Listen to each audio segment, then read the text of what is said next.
Hi, my name is Rana Kamran Mahmood. I'm leading BCPS lectures. So today we have a lecture on fluid electrolytes and nutrition, which will be presented by our lecturer, Dr. Ghulam Mujtaba. He's a PharmD pharmacist, and he has an MPhil as well. He has passed his BCPS in 2017. He is working as an assistant manager, clinical pharmacy in Shaukat Khanam Memorial Hospital. Uh, he is a ASHP accredited preceptor in the critical care as well. So, Dr. Ghulam Mujtaba, thank you very much for joining. So, it's up to you now. Thank you very much. So thank you so much, sir, for your thorough introduction. So I'm going to turn on my camera. Okay. So now, as we have around more than 60 slides and 1 hour of today's talk, so I'll start without any delay. I have no conflict of interest. So can you see my screen? Yes, Dr. Mujtaba, everything is clear. Okay, thank you. So we are good to go then. So I have no conflict of interest. So firstly, we need to understand. So there are two things when we are talking about this exam. So there are two things. One is that definitely our goal is to pass that exam, and the second one is to improve our skill level and our knowledge that can be very instrumental in our daily practice as clinical pharmacists. So this chapter is very important because when you are working in acute care setting in anywhere, so you need to know the basics of fluids. You need to know the balances and imbalances of the electrolytes, and as well as principles of nutrition in ambulatory patients in acute care settings. So let's start. So we know that in any healthy in any healthy male, around 50% of their lean body weight is fluid, and if I'm not wrong, 60% in case of female and 50% in case of males. So out of this, 60% of total body fluid is intracellular. So majority of this fluid is in the cells. So 40% of total body fluid is extracellular. That means this fluid is outside the cell, outside the cell membrane. So these cell membranes, they are permeable. So water, water and the electrolytes, they move in the cells and out of the cells into the extracellular fluid. So 75% of the extracellular fluid is interstitial. So this is separated from the intravascular through a semi-permeable capillary membrane, and 25% of the extracellular fluid is intravascular. So this fluid is very important. This 5 liters of blood, 3 liter plasma, and 2 liters of the fluid which is present in the red blood cells. This fluid is very important if we are dealing in any acute care setting. So as you can see here in this picture,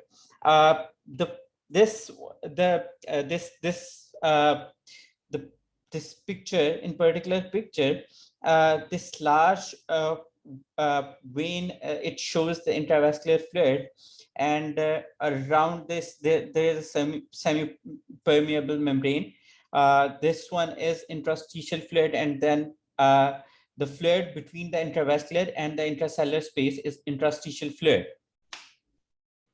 So distribution of intravenous fluids. So crystallites are intravenous fluids that can contain water solids, that can contain water, sodium chloride, and other electrolytes. So when we talk about crystallites, we should know what is the difference between crystallites and colloids. So crystallites are the fluids which contain water, sodium, and all other electrolytes. For example, normal saline, lactated bringer, normal solar, and plasma light. All of them, even dextrose 5%, dextrose 5% is also a crystallite. So all of them, they are crystallites. So in my upcoming slides, if I am referring to the crystallites, it means either I am talking about lactated bringer, or sodium chloride, or normosol, or our plasma lights. So we will talk about D5% separately as a crystallite. So D5% is isosmotic, and because of the rapid metabolism, it has a net effect of administering free water. So what happens when we give dextrose 5%? It is metabolized into water and carbon dioxide. So what will happen? This water will permeate through the membrane and will go into the interstitial fluid or into the intracellular fluid. And this is very detrimental in patients who have already third spacing or some type of edema. This carbon dioxide, you will talk about this carbon dioxide effect when we'll talk about nutrition. So water can cross any membrane in the body, therefore it is evenly distributed in the total body fluid. So for D5 water, 60% distributes to the IC, which is intracellular space, and 40% distributes to the extracellular. So out of the 40% distributed to the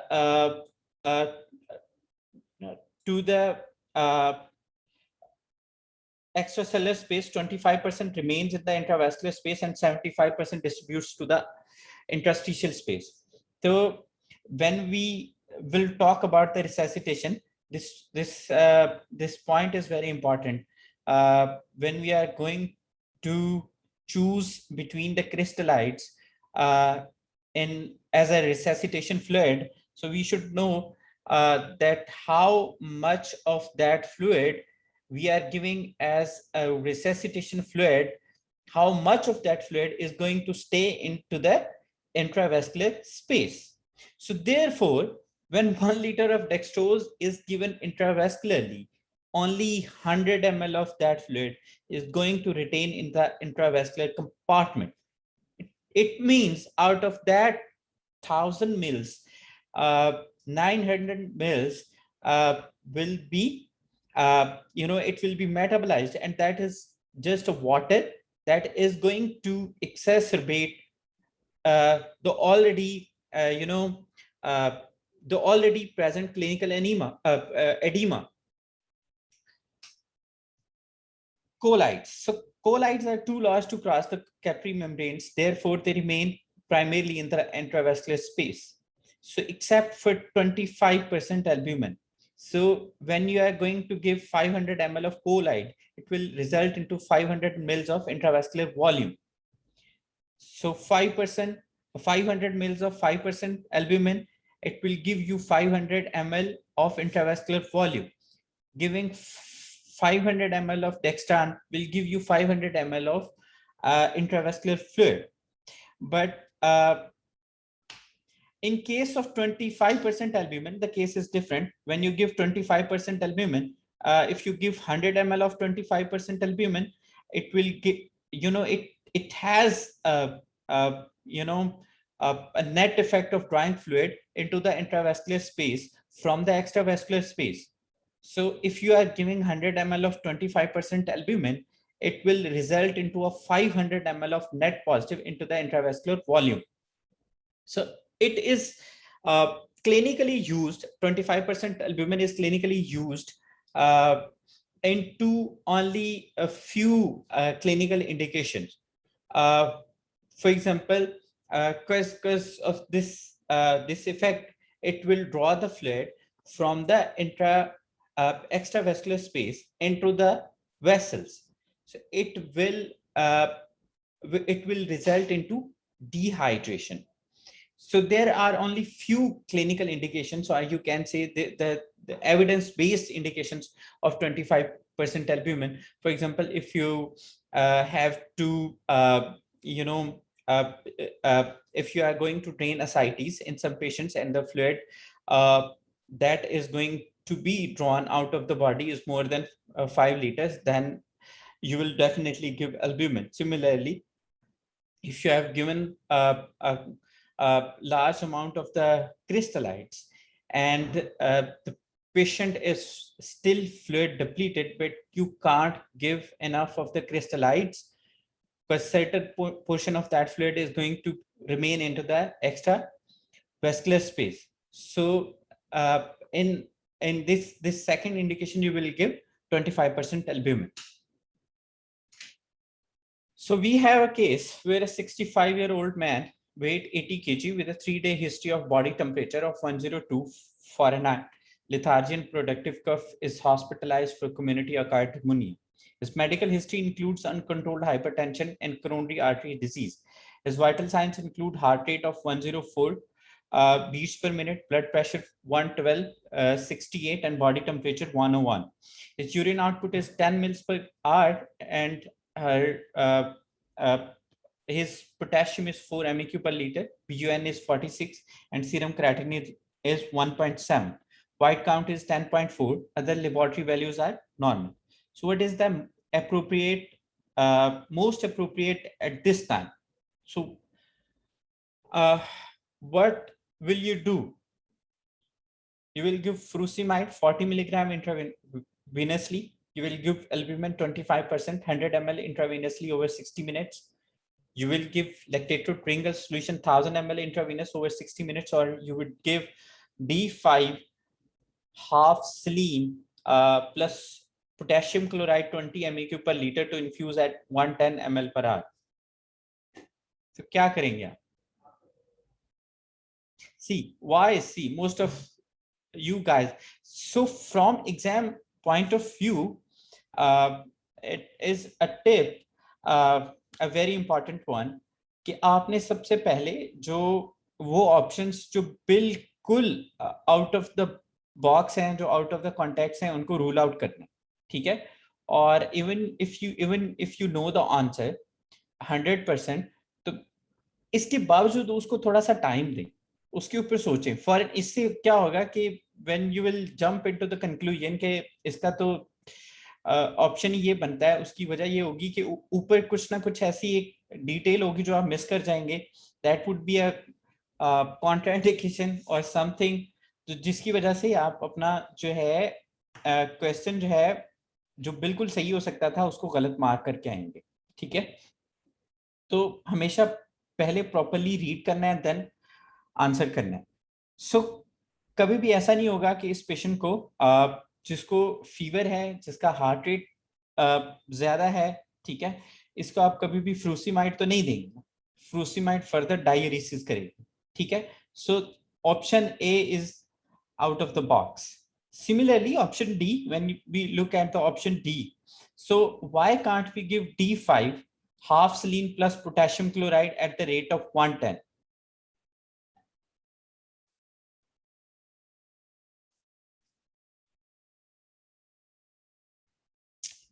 Why can't we give it?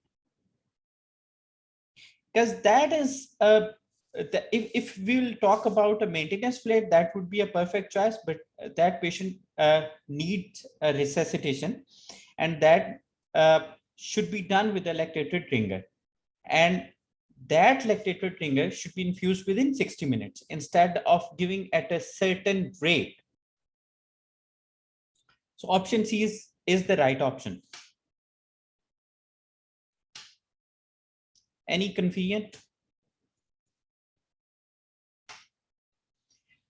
So option C is the right option. Fluid resuscitation. So fluid resuscitation is indicated for patients with signs and symptoms of intravascular volume depletion. So what are the signs of intravascular volume depletion? There are certain methods which can help you to assess either your patient is fluid depleted or not. For example, looking at the patient mucous membranes, either they are dry or not, by looking at the if the patient is in ICU, then there are some certain invasive methods and some non-invasive methods. For example, you can check the capillary refill time. That will tell you either your patient is fluid depleted or not. Passive leg raising is another test. So looking at the waveform of the arterial line is another method which can tell you either your patient is fluid depleted or not. So the goal of fluid resuscitation is to restore intravascular volume and to prevent organ hypoperfusion.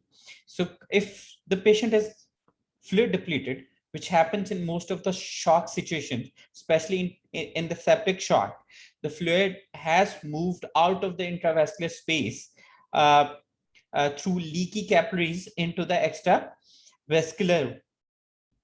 So patient is fluid depleted, and due to that, uh, the patient's blood pressure will fall down and the perfusion of the vital organs will be compromised. So because intravenous volume depletion can cause organ dysfunction and death, so prompt resuscitation is necessary. So that is why you won't give a fluid at a certain rate. You will put a large cannula or a central venous catheter, and you will give the fluids in the form of boluses. That bolus should be given within a 30 minutes or a one hour period instead of giving it at a certain rate. So intravenous fluids are administered as a 500 to 1000 ml bolus, and another way to give is by 30 mils per kg.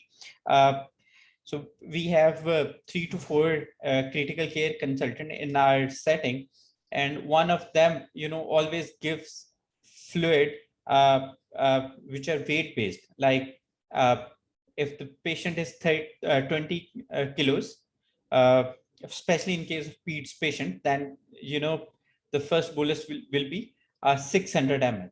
So you can divide the 300 ml and then 300 ml, or either you can give the straight away 600 ml. So there are certain not contraindication, but there are some cautious situations, cautious clinical situations, especially if the patient has had any congestive heart failure history, or if the patient has had any depressed left ventricular ejection fraction. And those are the clinical scenarios where you would give the fluids very cautiously. So crystallites, 0.9% sodium chloride are lactate ringer. They are recommended for fluid resuscitation in hypovolemia. So lactated ringer is historically preferred in surgery or trauma patients, but there is no clinical evidence that suggests the preference of this fluid into that particular clinical situation.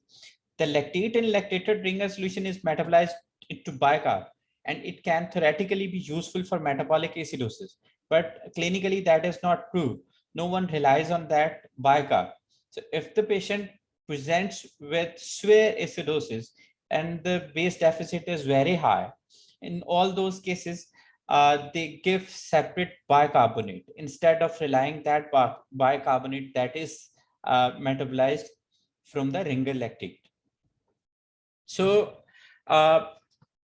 one of our ICU consultant was trained in Australia, and he used to give, like, if he has to give 5 liters of resuscitation fluid, he used to balance it between normal saline and lactated ringer. So what is wrong with normal saline?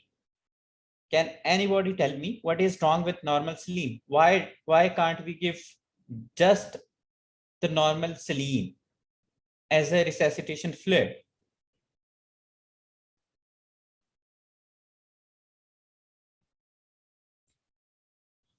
Why can't we give alone normal saline as a resuscitation fluid? Is there any contraindication?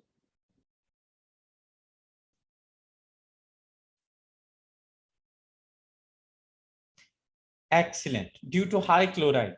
So they, uh, uh, there are many studies, and as well as I have seen during my practice, that the high chloride content in normal saline results into hyperchloremic metabolic acidosis, and which is a very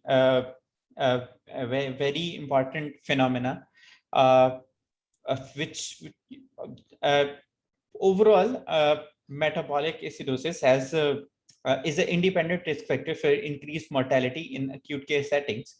But this hyperchloremic metabolic acidosis also results into uh, uh, uh, increased incidence of renal failure in these patients. So lactated ringer solution has been considered to provide a more physiological amount of chloride, which is 109, than 0.9% sodium chloride, which contains 154. So a balanced fluid regimen, lactated ringer or plasma light, is the more appropriate choice if in your settings you have plasma light 148, because it has the high sodium content and a very normal chloride content, and it is the ideal crystallites if you have available. So this study, uh, when we look at the results of this study, they actually, what they did was to give chloride rich solutions initially, and then all those patients who received laborious amounts of chloride, they were given fluid restricted solutions, and their creatinine clearance, their creatinine before and after the uh, solution, and their uh, score on the rifle criteria for acute kidney injury was compared before and after the intervention.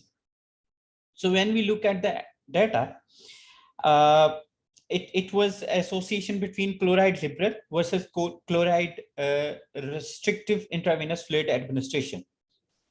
So what was the difference between two groups? The patients who received liberal amount of chloride, they had more AKI, 14% versus 8.4%. And similarly, the patients who received more chloride liberal fluids as resuscitation measures, they had a high chances to get a renal replacement therapy, which was 10% as compared to 6.3% in the other group.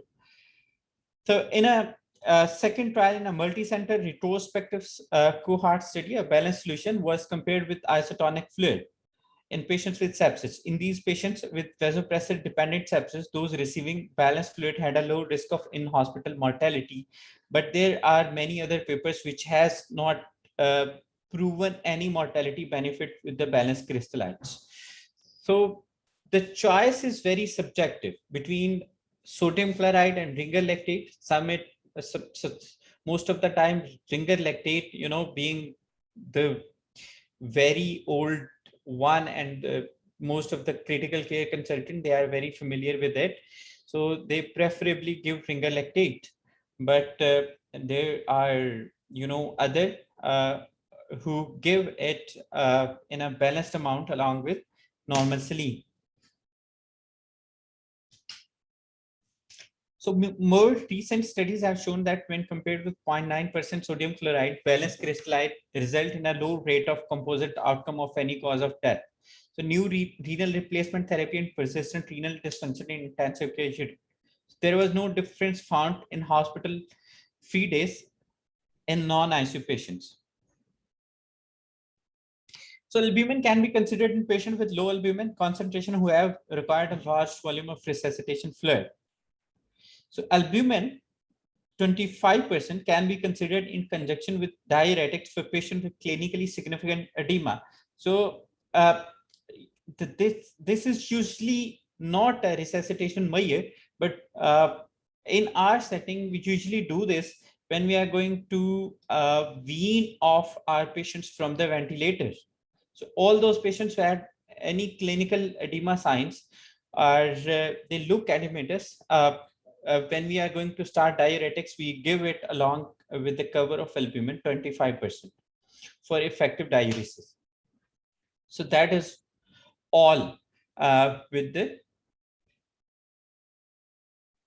albumin. So maintenance intravenous fluids, the purpose of giving maintenance fluids, the best candidates for maintenance fluids are those patients who are unable to tolerate oral fluids. So oral fluids are always preferred if the patient does not have any contraindication to that, or if the patients, they are nothing but oral. So if you are going to give the maintenance fluids, you must calculate it. You should know there are certain patients in your setup. They might be in your setup if especially you are dealing with cardiac patients that that might be very volume sensitive. So the giving laborious amounts of the fluids can have very deleterious effects on those patients, especially in heart failure patients. So what would you do? So that this formula is most widely used. You can use any other formula if available. So this formula, you know, even if we use it in our setup for a maintenance fluid calculation in children and adults as well sometimes.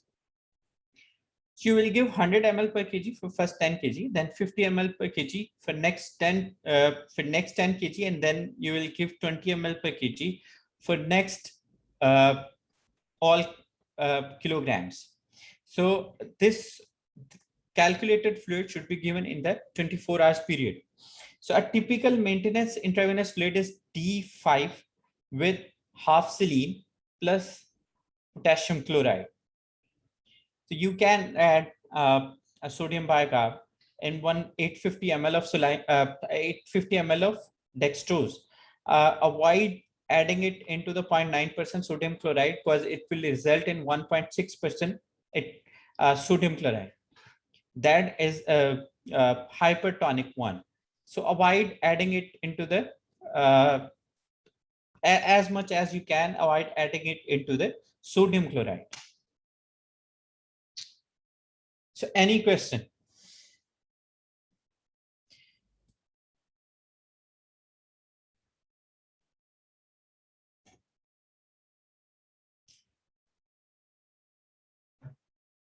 Okay, so disorders of potassium. So normal plasma potassium concentration is 3.5 to 5.5. Potassium is the primary intracellular cation. इसका मतलब ये है कि cell के अंदर जो potassium है वो ज्यादा होता है और जो सीरम होता है उसमें कम होता है, ठीक है? So potassium balance is maintained between the intracellular and the extracellular compartments by several factors.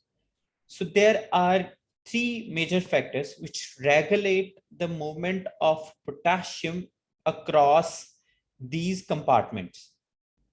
So one is beta-2 adrenergic stimulation. Second one is insulin.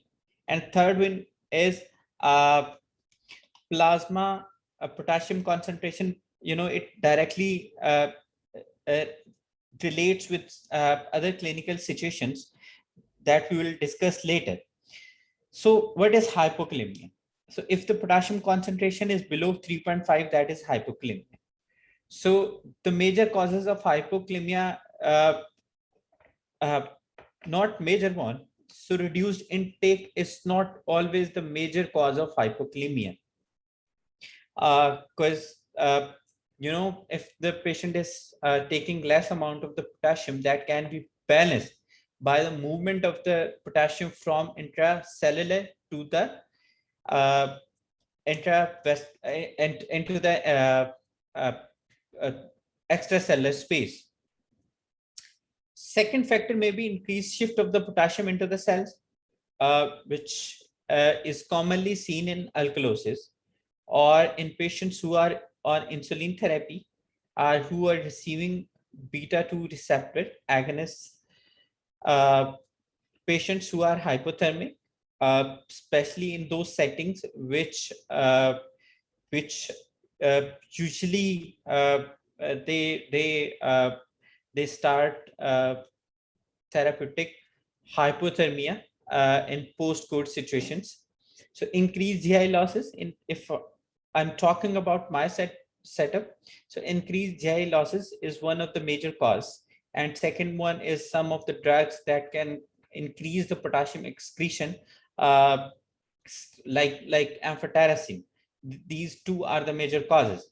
So increased urinary losses, that is usually can occur with the mineralocorticoid excess. Hypomagnesemia is another cause. So and hypomagnesemia, checking the level of magnesium along with the potassium is also important, because they go side by side. If you are not replacing magnesium alongside the potassium, then you know, you will keep on replacing. So symptoms of hypokalemia: muscle weakness is the initial sign, and we had one patient who actually presented with the muscle weakness, and it was a very pronounced one. Patient wasn't able to move his legs and wasn't able to move uh, out of the bed. So it is the initial sign. The muscle weakness in the GI tract can manifest as paralytic ileus, or if the patient has already paralytic ileus, low potassium level is going to exacerbate. So abdominal distension, nausea, vomiting, and constipation. So what would you see on the ECG? That will be you know, flattened T waves or the elevated Q waves. Cardiac arrhythmia and the severe cases, digoxin toxicity can occur despite the normal serum digoxin concentration in the presence of hypokalemia. So rhabdomyolysis. How we are going to treat potassium? So definitely in those patients who have no ECG changes, the management differs between the patients who would have ECG changes or the patients who wouldn't have ECG changes. So first of all, you need to assess the potassium deficit. It is usually estimated as 200 to 400 MEq for each 1 MEq per ml drop into the serum, or the in the plasma potassium, not serum actually. Sorry. So though the potassium deficit can be estimated, potassium replacement is guided by potassium concentration.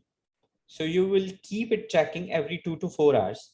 And most of the deficit formulas, even if we have tried one or two, they don't give you exact replacement of the potassium. So in practical setting, you would keep in checking every 2 to 4 hours. And depending on the plasma levels, either you will increase the replacement, or if the potassium has gone up the normal limit, you will decide whether to continue or not. So potassium chloride is the preferred salt in patients with concurrent metabolic alkalosis, because these patients typically lose chloride through diuretics or GI loss. So this is the most common presentation of hypokalemia. Potassium acetate can be administered intravenously or potassium bicarbonate. In our setting, we have potassium chloride only. We don't have potassium acetate. And we don't have potassium bicarb. So guidelines for administration of the K. Uh, uh, the errors with the administration of rapid administration of potassium, or the very concentrated form of potassium, they are very much high, and due to that concentrated potassium, they have been removed, potassium ampules, they have been removed from the nursing stations, and they are only dispensed in the diluted forms. And in most of the good settings, they have already very set guidelines for the administration of potassium to minimize those errors. So patients without ECG changes or symptoms of hypokalemia can be treated with oral supplementation. So avoid mixing potassium and dextrose, which can cause insulin release with a subsequent intracellular shift of the potassium. So some of our physicians, they do this and they keep on replacing the potassium, but it takes time, because when you are giving it along with dextrose, what will happen? Dextrose will result into the insulin release, and that insulin release will further shift the potassium into the cells. The hypocalcemia would remain there, or it would take more time as expected. So to avoid irritation, no more than 60 to 80 MEQ per liter should be administered through a peripheral line. So recommended infusion rate is 10 to 20 to a maximum of 40 MEQ per liter. So 40 is a very fast rate, and that should be only done with a continuous ECG monitoring. So any rate above 20 should be preferably done under a continuous ECG monitoring. Hyperkalemia. So if the potassium is above 5.5, that is hyperkalemia. The most common causes is the increased intake. If you'll keep on replacing and you don't check it regularly, the patient would have hyperkalemia. So shift of potassium from the intracellular to the extracellular compartment causes hyperkalemia and can occur in acidosis, especially after the CPR. Most of the patients, they have acidosis, and some of them, they have hyperkalemia on their arterial blood gas samples. So that should be cautiously interpreted. So insulin deficiency, beta adrenergic blockade, digoxin overdose, rewarming after hypothermia. So this hypothermia is a very technical thing. If the patient goes into the hypothermia, they would have low potassium, and when the physician start rewarming, they would have hyperkalemia. Similarly, succinylcholine or succinylcholine is also associated with intracellular with the shift from the intracellular to the extracellular compartment. So, reduced urinary excretion, kidney dysfunction. We commonly see our kidney failure patients. They present with acute or even chronic elevations in their potassium levels. So intravascular volume depletion, hypoaldosteronism, potassium sparing diuretics, angiotensin converting enzyme inhibitors or ARBs, trimethoprim. So when there is another drug which is not listed here, that is heparin or enoxaparin, that is also associated with hyperkalemia. So symptoms of hyperkalemia: muscle weakness or paralysis is caused by changes in the neuromuscular conduction. Similarly, abnormal cardiac conduction. So what happens when you go above 6? You most likely, your patients, they are going to have ECG changes. And the common ECG changes is the widening of the QRS complex and the narrow T waves. And it can progress to ventricular fibrillation and asystole. So not all patients will experience ECG changes. So it depends. If the patients, they have chronic elevation of the potassium levels, they wouldn't have much so pronounced symptoms as the patients who have acute rise into the serum potassium. In our settings, we have patients who present with tumor lysis, and at the very beginning, when we check their renal function tests, we would know that they have hyperkalemia along with all hyperphosphatemia and uric acid elevations.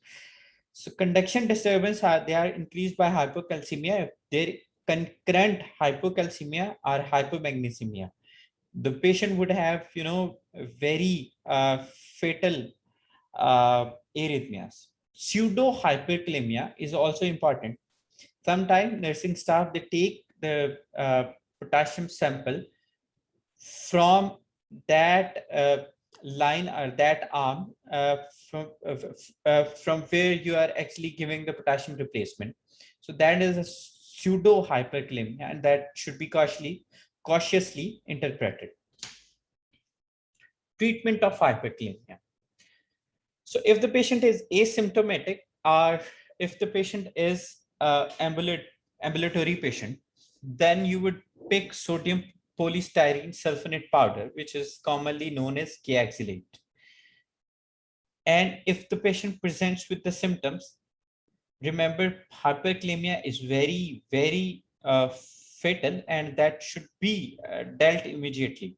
So plasma potassium greater than 6.5 needs immediate care. So it can result into the severe muscular weakness and ECG changes. So the first thing to do in these patients is to give calcium. So there are two calcium formulations. One is calcium gluconate and another one is calcium chloride.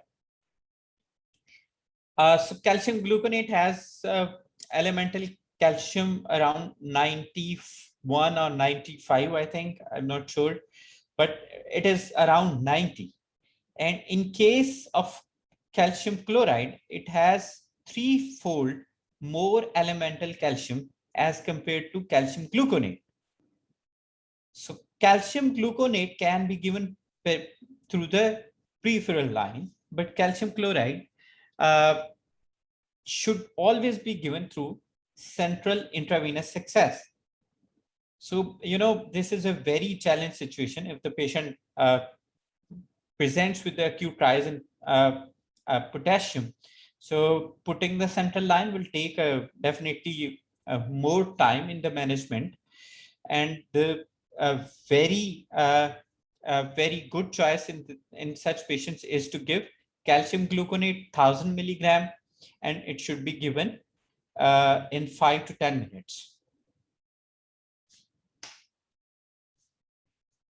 So the following treatment options are, they are transient. For example, and first you will give calcium gluconate. The next step is to normalize the potassium, plasma potassium. So insulin and glucose. So 10 units in adults, and in peds patients, you will give weight-based doses. So be careful that you are going to give regular insulin instead of long-acting insulins or basal insulins.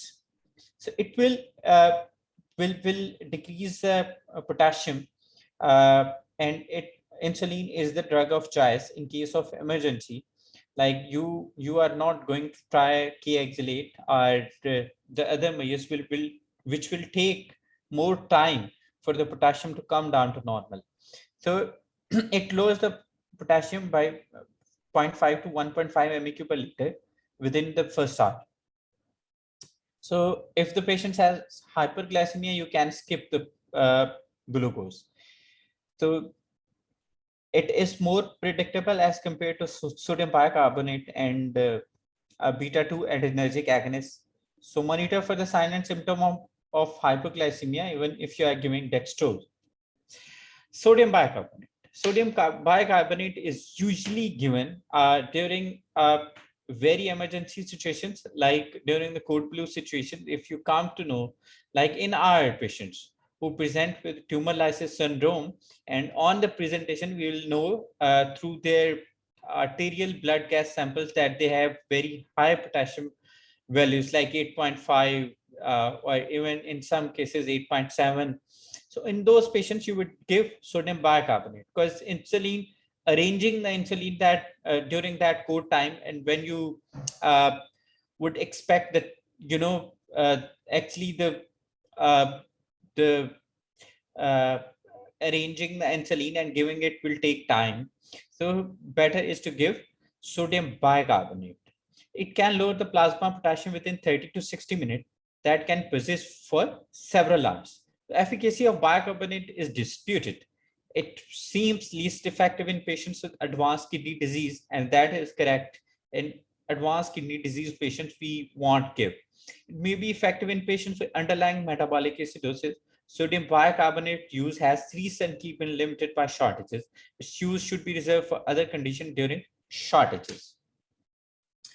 Beta adrenergic agonists like albuterol, 10 to 20 milligram, that should be nebulized. over the 10 minutes are 0.5 milligram intravenous. So we don't have intravenous. Even in US, they don't have intravenous. So those will lower the plasma potassium by 0.5 to 1.5. Onset is 30 minutes.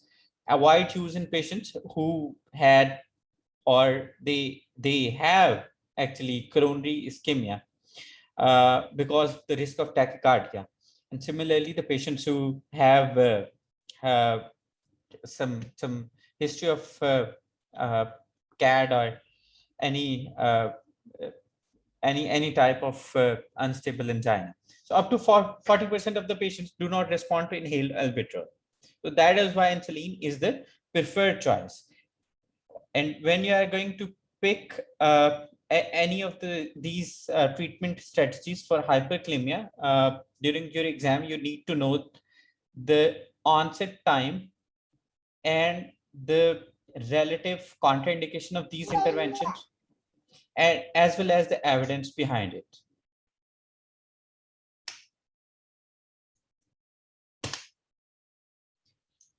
So diuretics, they are not a very good choice, and they are rarely used because there are certain other problems with the diuretics. Cation exchange agents like K-actylate that we have already discussed, they are used in kidney failure patients uh, uh, who do not have uh, ECG changes on the presentation. So these are reserved for non-emergency cases. So initially we used to give 15 gram along with sorbitol solutions, but when the studies came, there was an incidence of there was a stronger correlation between the intestinal necrosis and the use of sorbitol. So it is better to give K-actylate diluted in the water instead of sorbitol. So there are other newer agents like sodium zirconium cyclosilicate or petromide. They exchange calcium for the potassium, and they have less incidence of this intestinal necrosis as compared to polystyrene sulfonate. So dialysis is the last solution when you have refractory hyperkalemia. The answer is dialysis. It decreases the potassium by 1 MEq per liter in the first hour of the dialysis, and then 2 MEq per liter for the next 3 hours. So hemodialysis as compared to the peritoneal dialysis, hemodialysis is the preferred modality in these patients. Disorders of calcium. So calcium is 8.5 to 10.5. That is a normal range. Dr. Ghulam, Yes. Before heading to the next topic, we would like to ask a few questions for potassium. Yeah, please. Doctor, they have shared a few questions in the chat box. Please. Okay, the first one is from Naila. She said, please also discuss the potassium oxalate anemia in hyperkalemic patient who cannot take all orally or on ventilation.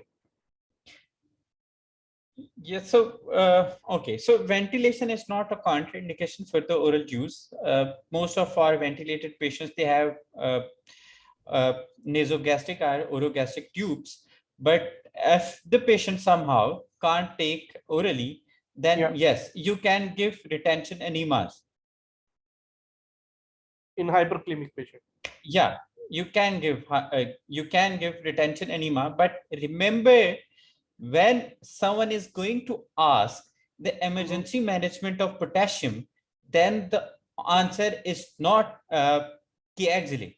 The answer is insulin. Okay, for hyperkalemia. For hyperkalemia. Okay. Doctor, the next question is from Jessica. She said, in case of albumin shortage, what can we use as an alternate in case where we want to prevent the third spacing formation, that is post-gastrectomy? Okay, so that is an excellent question, actually, a very practical one. So if gastrectomy, that is a very technical case because you want the patient on to be very euvolemic. You will definitely prevent hypovolemia because the risk of the anastomotic leakage and everything else is on there. Similarly, you would prevent hypovolemia because in those cases patient will be hypoperfused, and the chances of uh, uh, chances of the anastomotic leakage again they increase. So in these patients, if you don't have albumin, like in our setup, we use polyethylene, which is a colloid, which if you are giving 500 mils of polyethylene solution, it will give you 500 mils of intravascular volume. The only contraindication of polyethylene is acute reaction. If someone is allergic to the polyethylene solution, definitely you would avoid. Another another modality is to give dextrons, but uh, the studies that came out, they showed that these dextran, they are associated with higher incidence of AKI. So these are very special cases, but in generally when there is no such contraindication and you have albumin on board, then yes, albumin is the answer. Okay. Zahra is asking, insulin as a first line, second line is sodium bicarbonate, and third is beta 2 agonate. Is it in the treatment of So hyperkalemia like we have to do first line, second line, third line, or it is depending upon the patient condition? What you say? So yes, that should be very subjective to the case, but first line is always insulin, second line is beta 2 agonist in my view, and third line is sodium bicarbonate, because the use of bicarbonate is very disputed among the clinicians. Some of them, they give bicarb during the cold blue situation, but that is a very rare uh, happening. So it is better to use beta 2 agonist if you don't have any contraindication, and then definitely you can give. If you don't if you can't give like sodium, can Yes. you hear me? Yeah, yes, Okay. sir.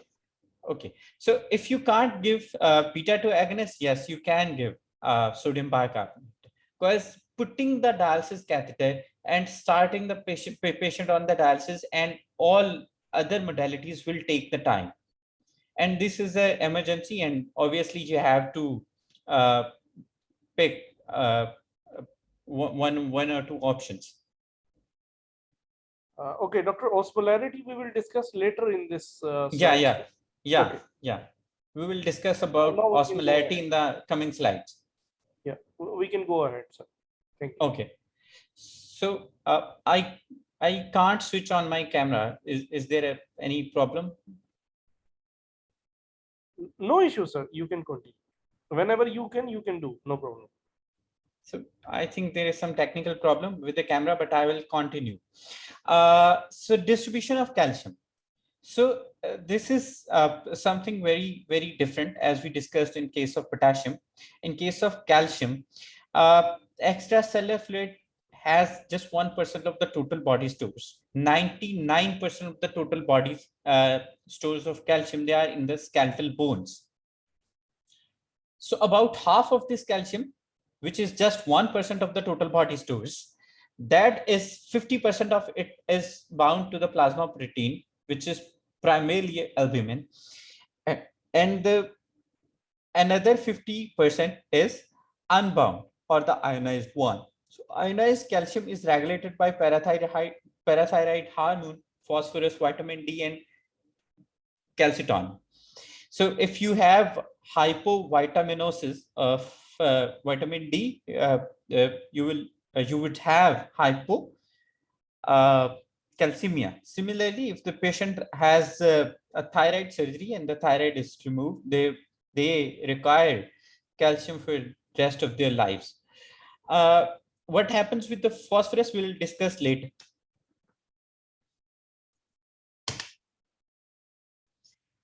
So hypocalcemia. It occurs in patients with chronic kidney disease, hypoparathyroidism, So always remember between hyperparathyroidism and hypoparathyroidism. So in case of hypocalcemia, this is hypoparathyroidism. And vitamin D deficiency, alcoholism. Alcoholism has, in alcoholics, you would have low calcium, you would have low magnesium. Similarly, hyperphosphatemia. And in patients receiving large amounts of blood products, are patients undergoing continuous renal replacement therapy. So there is one malignancy like APML. Those patients, they are uh, uh, uh, for the most of their time they are transfusion dependent. So these are the cases where you have to uh, check for the level of calcium. So factors that cause an increase in extracellular calcium binding to albumin, like metabolic alkalosis. A low serum albumin will cause a falsely low total serum calcium. So that is why if the lab is reporting corrected calcium level, that is fine. But if not, they are reporting serum calcium, then you have to calculate the corrected serum level of calcium. So what would you do? You will uh, abstract the albumin level from 4, which is a normal albumin level in any healthy individual. You will multiply that product with 0.8, and then you will add the serum calcium. So what in our setup, physicians, they would, if the serum calcium level is 7.6 or 7.5 and the albumin is 1.5 or 1.2, we have very malnourished population. So the physician, they would usually order calcium replacement. So what our colleagues and we used to do, we calculate it, the corrected calcium level, and if that is within the normal ranges, there is no need to replace. So sign and symptoms of include tetany, muscle spasm, hypoactive reflexes, anxiety, hallucinations, lethargy, hypertension, and seizures. In some patients who would have very low level of serum calcium, like I have seen patients that presented with 4.5 level of serum calcium, corrected level of serum calcium. That patient had tetany, and that patient had seizure in the triage. So how we are going to manage the hypercalcemia? So we will categorize these patients into asymptomatic and symptomatic. If the patient is asymptomatic, the answer is oral replacement, 2 to 4 gram, along with vitamin D supplementation. So if the patient is symptomatic, then you will give IV, 200 to 300 milligram of elemental calcium, and that should be given over 5 to 10 minutes. So this, you should know that that what type of product your setup has. Like either it's a calcium chloride or a calcium gluconate, because calcium chloride has 3 times more elemental calcium as compared to calcium gluconate. So similarly, their doses will vary. For example, 1 gram is equivalent to 3 gram of calcium gluconate. So that you have to carefully know that what type of product you have in your setup. So the next is to avoid the rapid administration that is associated with the hypotension, bradycardia, and asystole. So duration of intravenous dose of calcium is ideally 1 to 2 hours. If a continuous infusion is required, the rate should be 0.5 to 2 milligram per kg per hour of elemental calcium. In some setups, they have calcium shortages, and if they do have, they should avoid using calcium chloride into the TPN solutions. Disorders of phosphate. So we haven't discussed hypercalcemia. Hypercalcemia is discussed in your workbook and the oncology chapter. So disorders of phosphate homeostasis. Normal serum phosphorus concentration is 2.5 to 4.5. So hypophosphatemia is when your serum phosphate concentration is below 2.5. So causes of hypophosphatemia: increase renal elimination. If the patient's on diuretics, long-term diuretics, if the patient is on glucocorticoids, similarly, refitting syndrome, respiratory alkalosis, and treatment of diabetic ketoacidosis. So sign and symptoms. So most of the time patients, they have muscular weakness, and or if the patient, they are intubated, then you would have a definite difficulty in weaning all those patients from the ventilator. So always remember to check for the phosphorus, calcium, magnesium, and potassium whenever you are going to wean off those patients from the mechanical ventilations. Prevention and treatment. So prevent hypophosphatemia by supplementing intravenous fluids. You can add it into the maintenance fluid, but don't add phosphate into the ringer solution. Why is that?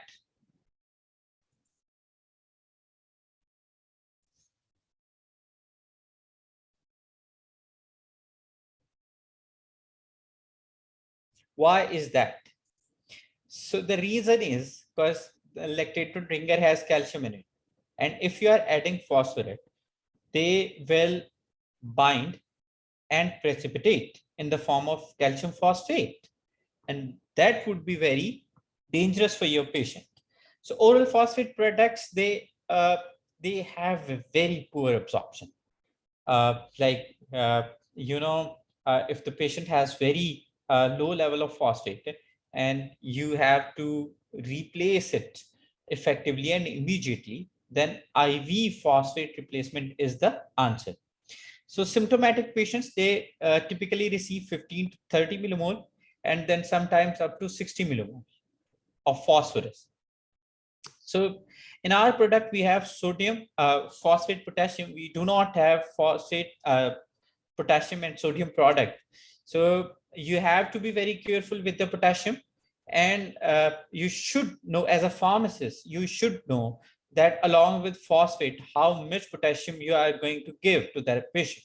In some patients, if you are giving phosphate potassium and the patient has ongoing hypokalemia and the patient is also receiving potassium replacement, then you have to check potassium levels very frequently, because it can lead to hyperkalemia and that can be life-threatening in some patients.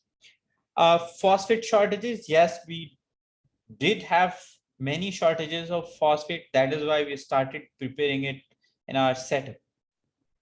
So if your patient is on TPN, fat emulsions, they have phosphate, which is 15 millimole per liter. And that is in some cases that is sufficient for replacement. So hyperphosphatemia will be discussed later in the nephrology chapter. So magnesium. So normal 1.7 to 2.3 is the magnesium level. So sign and symptom include tetany, twitching and seizures, arrhythmia, sudden cardiac death, and hypertension.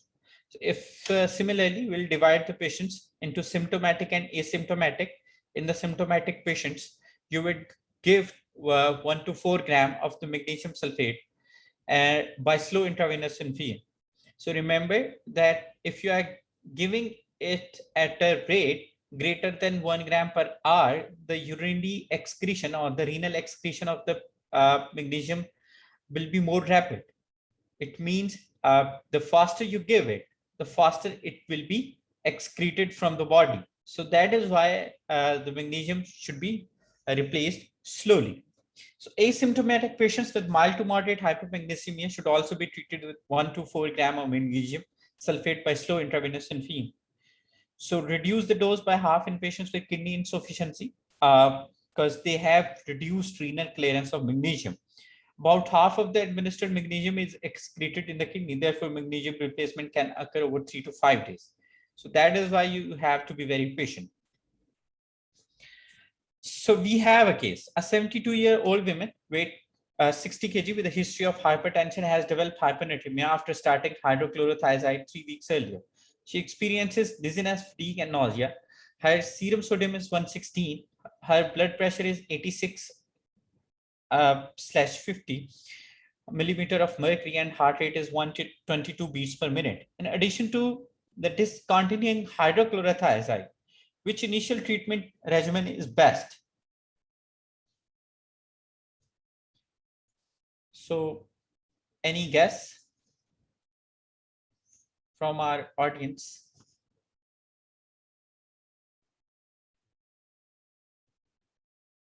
Okay.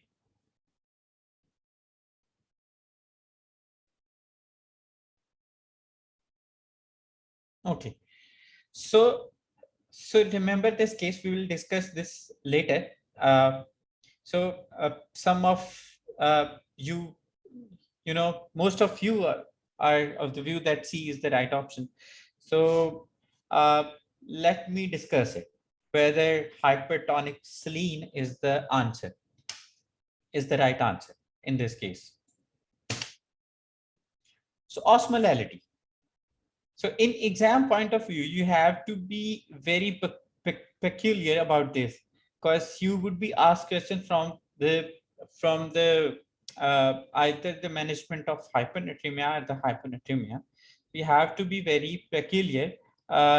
Most of the time they don't ask for the entire calculations to be done during the exam, because they won't ask what is the normal range of osmolarity in patients, but they definitely would ask if they give you the values of uh, uh, values of the serum sodium and the urinary sodium. They will ask you the management of the hyponatremia. So that is important instead of just memorizing the number of whatever the equations are. Okay, so you know the basic difference between osmolarity and osmolality. We don't have to read that one as well. Sodium salts, they are the primary determinants of plasma osmolarity. When you look at this equation, you would know the bigger sodium, because this sodium is the major contributor and to the into the plasma osmolarity. Okay, so what happens? So isotonic fluids, hypertonic fluid, hypertonic fluid. So if the osmolarity is within the range of 275 and 290, that is isotonic fluid. And if the osmolarity is more than that, that is hypertonic. And if the osmolarity is less than 270, that is hypertonic fluid. And the classical example is quarter saline, which is 0.225% saline. Okay, so hypernatremia and hyperosmolar states. So hyperosmolarity with serum sodium greater than 145. Okay, the causes of hypernatremia: loss of water because of fever, burns, infection, renal loss, retention of sodium because of the administration of hypertonic saline, or certain neurological injuries. They would have hypertonic saline to a goal level. So prevention of hypernatremia through osmoregulation. Plasma osmolarity is maintained there. Hypernatremia is prevented first by the release of ADH, causing water reabsorption. This is a normal phenomena. Hypernatremia is also prevented by thirst. So, and so cerebral osmotic adaptation. So similar to hypernatremia, the symptom of hypernatremia are related to the rate of increase in plasma osmolarity and the degree of increase in plasma osmolarity. So lethargy, weakness, and irritability. Symptoms can progress to twitching, seizures, and death if the serum sodium is greater than 158. But then again depends, either the change in sodium is acute or chronic, because that is going to affect the symptoms as well as management of the hypernatremia as well as hyponatremia. So what what is very important into the management of sodium is that either you are whether you are treating hyponatremia or hypernatremia, the change in serum sodium should not be greater than 8 to 10 milliequivalent per liter. So in some setup they use 10 to 12, but when there is acute change into the sodium, then the target should be 8 to 10 MEQs per liter, because the rapid correction of the hypernatremia, especially the chronic hypernatremia, it can result into the cerebral edema, seizures, permanent neurological damage, and death. This condition is called CPM, central pontine myelinolysis. So with osmotic diet, so what happens when a patient has chronic hypernatremia? They have osmotic adaptation. So what happens? The brain volume is raised towards normal despite an elevated serum. So the fluid shifts between the compartments, and they have osmotic adaptation. And when you rapidly correct this one, the patient would have more serious adverse events as compared to the uh, original hyponatremia or hypernatremia. So osmotic adaptation. Okay, so in patient with symptomatic hypernatremia, serum sodium should be reduced slowly by more than 0.5 MEQ per liter per hour, or 12 MEQ per liter per day, as we discussed earlier. So treat hypernatremia by replacing water deficit. So you can use this formula. Our physician used to, they would multiply 4 with the lean body weight of the patients and the required change in sodium, and then that fluid, they will start the patients on water instead of dextrose or any other hypotonic solution. So the better intervention or the better management is to give free water instead of intravenous dextrose 5%. Okay, so what happens? If the patient has concurrent sodium and water depletion, as we discussed in the previous case, then use a combination of dextrose and 0.22% sodium chloride. If the patient is hypotensive because of the volume depletion, you will restore the intravascular volume with 0.9% sodium. So sodium chloride to restore tissue perfusion. Normal saline in these cases is the preferred choice. So patient with severe central diabetes insipidus may require desmopressin in some cases, but those are very rare. So hypertonic saline. So why do we give hypertonic saline for the management? Definitely for the management of hyponatremia. So we, as you will go through your workbook, a hypertonic saline is only reserved for the patients who have symptomatic hyponatremia, and the symptoms usually appear when the patient's sodium level is below 120 MEQ per liter. So in a patient, so what is hyponatremia? If the patient has a sodium level below 136, that is hyponatremia. But that doesn't mean that you are going to give hypertonic saline to each and every patient who has a sodium level below 136 or 130. Because hypertonic saline has very complications, very vast complications, and you reserve it for the patients who can most benefit from the use of hypertonic saline. Okay, so if the patient is symptomatic, like if the patient is obtunded, if the patient has seizures, if the patient has drowsiness, lethargy, or confusion, and the sodium level is below 120 MEQ per liter, then the answer is hypertonic saline. So how to give hypertonic saline? So first we will discuss about the dose, then we'll discuss about the inappropriate use of hypertonic saline. So dose options, either you will give 3% hypertonic saline, 250 ml, or 2 to 4 ml per kg intravenously over 1 to 15 minutes. And that should be given through a central line, because the osmolarity of 3% saline is more than 900 milliosmoles per liter. So 23.4% hypertonic saline, 30 ml. You can calculate the sodium deficit, and then you can start the hypertonic saline. But the rate should not be more than 0.75 to 1 MEQ per liter per hour. And when the sodium level goes above the 120 and patient is no more symptomatic, then the rate can be further reduced to 0.5 MEQ per liter per hour. So what are the inappropriate uses? So if the patient has chronic asymptomatic hyponatremia, the classical population which presents with the asymptomatic hyponatremia are the heart failure patients. They have chronic hyponatremia, and that is due to the volume overload. You know, if the body starts retaining water, definitely the sodium will be more diluted, and the patient would have hyponatremia. And most of the times they have asymptomatic hyponatremia, which does not require any intervention.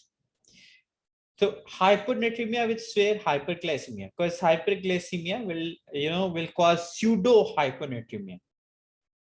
Okay, so in those cases, you won't give hypertonic saline. So hyponatremia associated with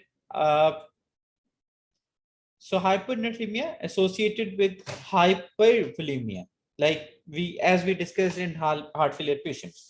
In general, this situation is treated with fluid restriction or diuresis, like the case you do in the patients who have a syndrome of inappropriate ADH secretion. So symptomatic hyponatremia is common in patients with heart failure. Hypertonic saline could be considered in symptomatic patients only and only. So we have already discussed the dose. So how you will calculate the doses? There are formulas given into your workbook that you can look into. And if you have further questions regarding the calculation, you can come back with a question. I will share my email with the team. You can come up with the questions or any confusions. Because we are short of time, we'll try to wind up this lecture so we can have questions at the end. So what are the clinical goals for administration of hypertonic saline? So symptomatic relief, serum sodium above 120 to 125. If the safe amount of the change in serum sodium per 24 hours has reached. Okay, so maximum safe amount of change is 10 to 12, as we already discussed. So some practitioners, they are very strict in this case, and they do not go above 8 MEQ per liter in 24 hours. So monitoring of serum sodium, when your patient is on hypertonic saline, you will monitor the sodium every 1 to 4 hours. Like in our hospital, we have a protocol in place, and we monitor sodium every 4 hours for all those patients who are on hypertonic saline infusions. Complications, we'll just go through the complications.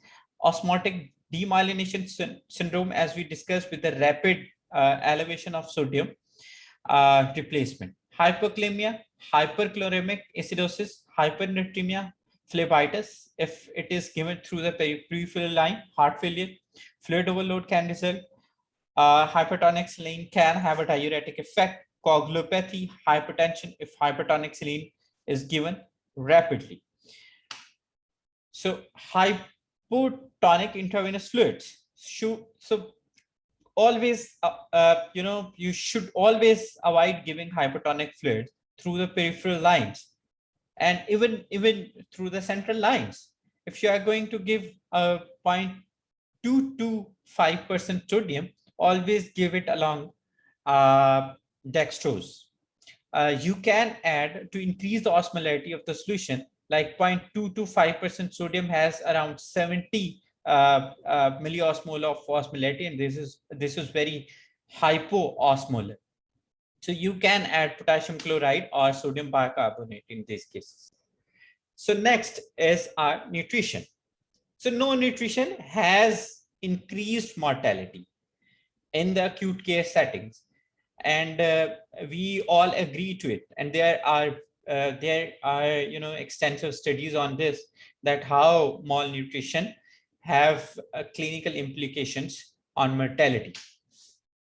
Enteral nutrition. So enteral nutrition is through your GI tract, and parenteral nutrition when you are going away from the GI tract and the nutrition is going directly into the veins. So enteral, all those patients who are at risk of malnutrition, if the patient has clinical malnutrition, in home it is anticipated that oral feeding will be inadequate for 5 to 7 days. You will start enteral feeding within 24 to 48 hours of ICU admission.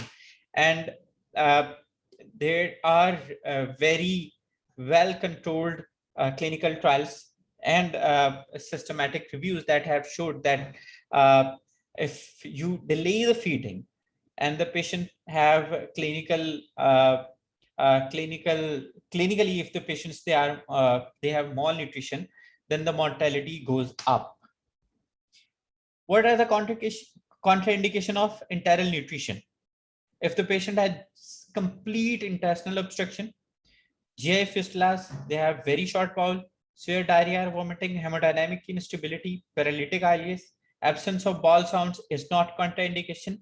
And one more that is not written into your workbook, that is grade 4 or 5 mucositis. That is also contraindication of this one.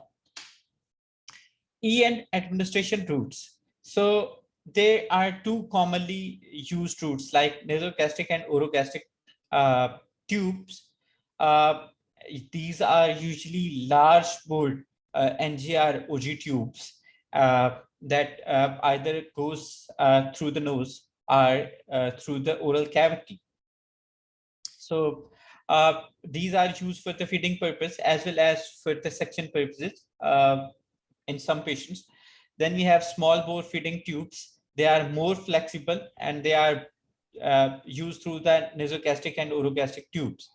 Thirdly, percutaneous or PEG tubes, and these are this is a common modality in patients who have esophageal cancers. We will pass the esophagus and the stomach part and the.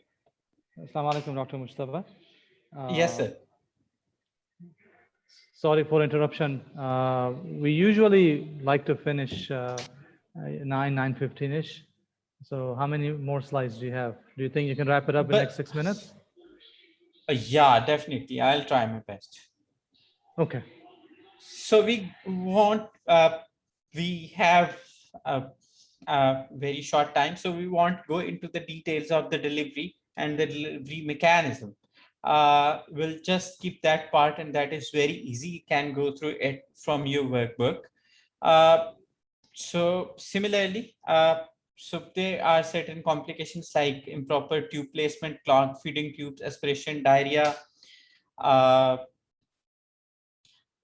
constipation, dehydration. They are all complications of enteral nutrition.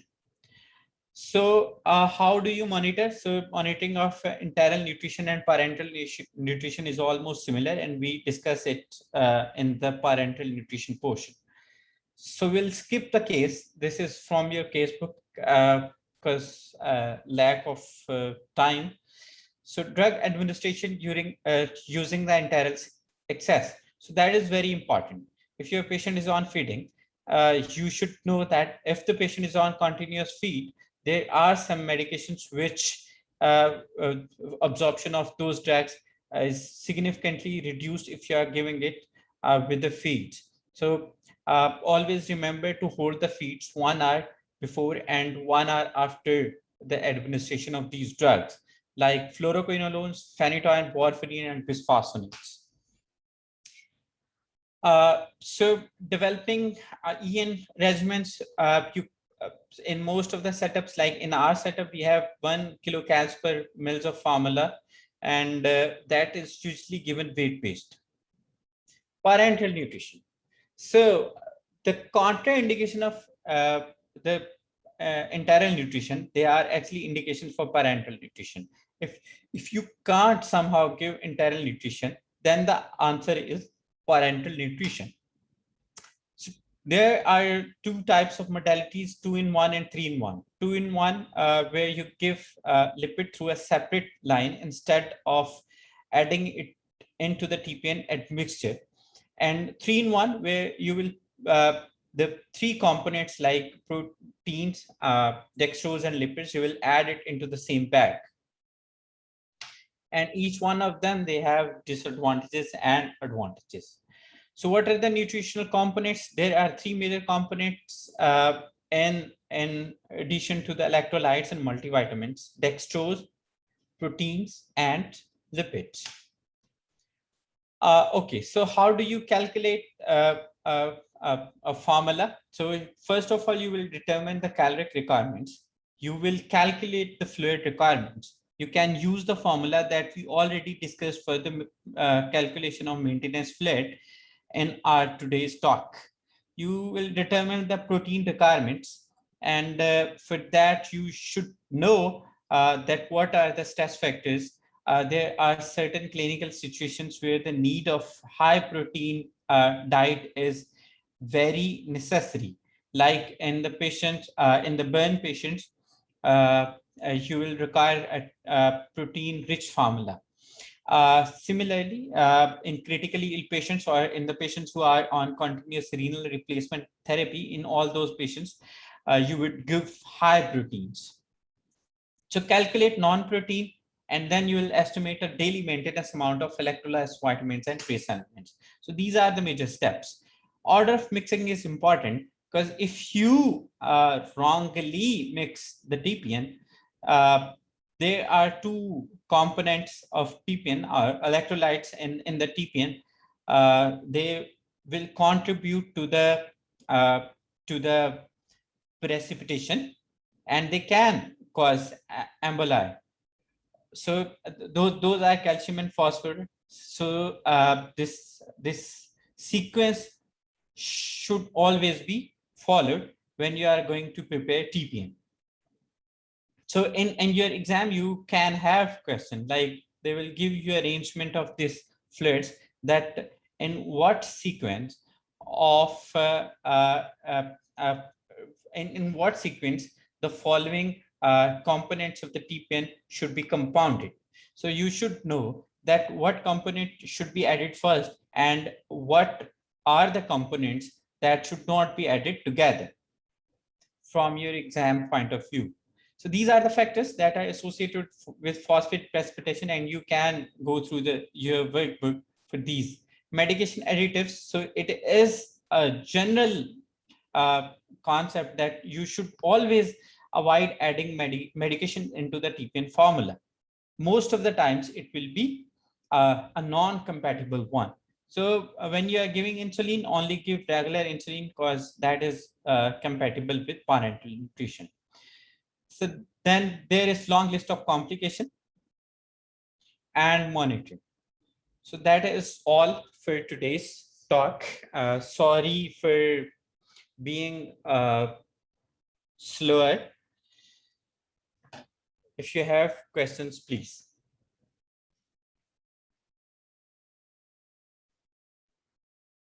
Thank you very much, Dr. Ghulam.